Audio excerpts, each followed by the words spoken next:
Imagine being a teenager in 16th century England. You work as a shepherd, which means spending hours standing in a field, staring at livestock, with absolutely no modern entertainment to keep your mind occupied. To cure that intense boredom, they invented a game to pass the time, but they didn't sit down and write out a rulebook. The landscape actually dictated how the sport would work. Specifically, a heavily wooded region in southeast England known as the Weald. Unlike narrow village streets or deeply muddy fields, the Weald sits on a base of chalk. Chalk drains water perfectly, which keeps the ground from getting boggy.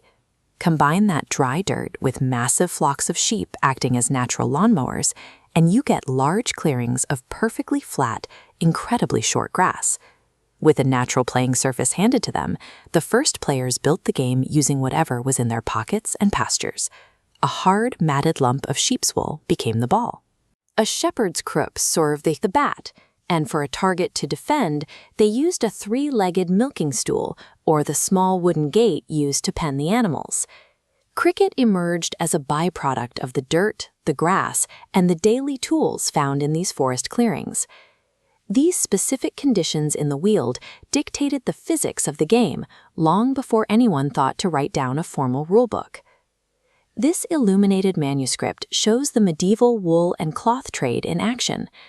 The wool gathered by English shepherds was immensely valuable, establishing a massive trade network that connected southeast England to merchants across the English Channel in Flanders. When Flemish weavers and merchants migrated to the Weald to buy that wool, they brought their money, but they also brought their language. Over time, these foreign terms blended right into the local English slang. Look at this comparison. On the left is a crickstool, a long, low stool used for kneeling in Flemish churches. On the right is the low, two-stump target those bored shepherds were defending. The shape is nearly identical. Over decades of conversation and trading, the word crick morphs into the name of the game itself, cricket.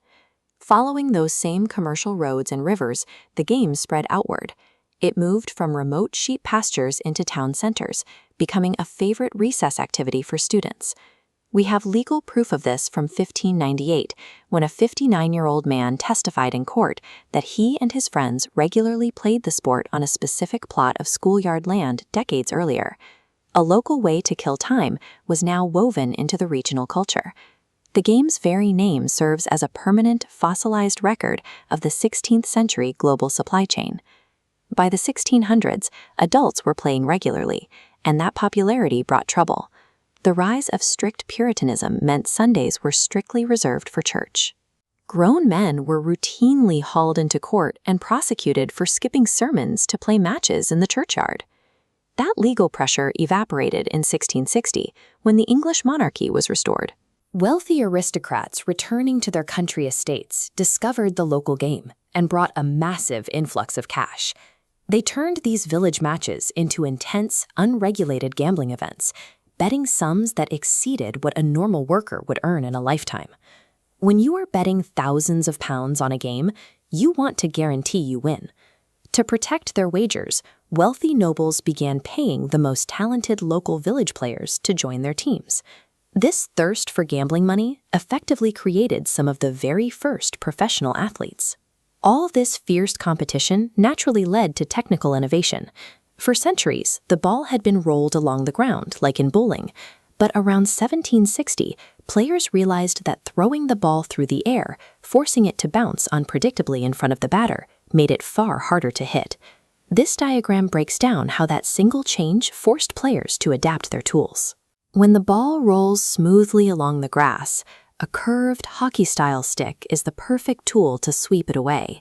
But once the ball is bouncing through the air, that curve is useless.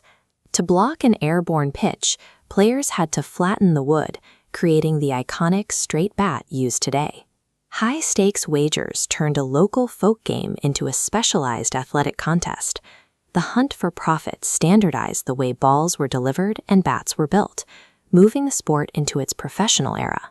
This historical photograph shows the Sussex 11, and it marks a major shift in how the sport operated. By the 19th century, the era of individual wealthy patrons was over. Formal, commercial county clubs took their place. outfitting players in matching uniforms, and organizing the sport into a reliable industry. This is the title page of the 1864 Wisden Cricketer's Almanac. To keep all these newly formed professional teams on the exact same page, the rules were formally written down, published, and distributed. The days of local village quirks were replaced by a strict, unified code of laws. Fully organized at home, the sport was packed onto ships. As the British Empire expanded, sailors, soldiers, and colonizers brought the game to India, Australia, and the Caribbean.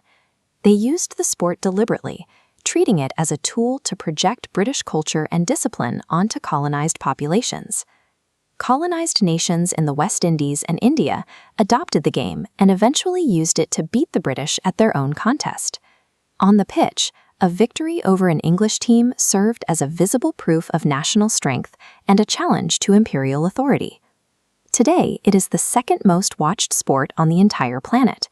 But strip away the massive stadiums and the television broadcasts, and you are left with an incredible chain reaction. A massive global spectacle that exists simply because hundreds of years ago, a teenager standing in a sheep pasture had a crooked stick, a ball of wool, and a whole lot of time to kill.